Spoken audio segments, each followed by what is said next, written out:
रूठे हुए अपनों को मनाओ तो ईद है।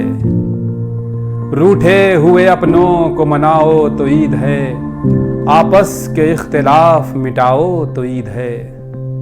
और भरपेट ग़िज़ा जिनके लिए दिन का ख्वाब है, भरपेट ग़िज़ा जिनके लिए दिन का ख्वाब है, उनकी भी चांद रात कराओ तो ईद है।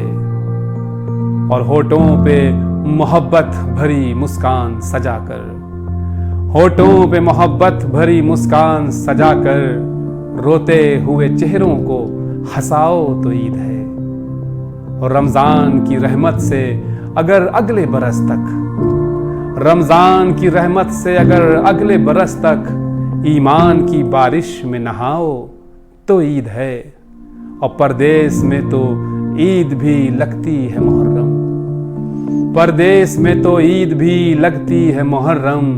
ईद अपने वतन जाके मनाओ तो ईद है। और जिन बच्चों की आंखों में यतीमी के हैं आंसू, जिन बच्चों की आंखों में यतीमी के हैं आंसू, सीने से अगर उनको लगाओ तो ईद है। और सालिम मिली ईदी में मुझे माँ की दुआएं, और सालिम मिली ईदी में मुझे माँ की दुआएं। इस तरह से जो ईद मनाओ तो ईद है।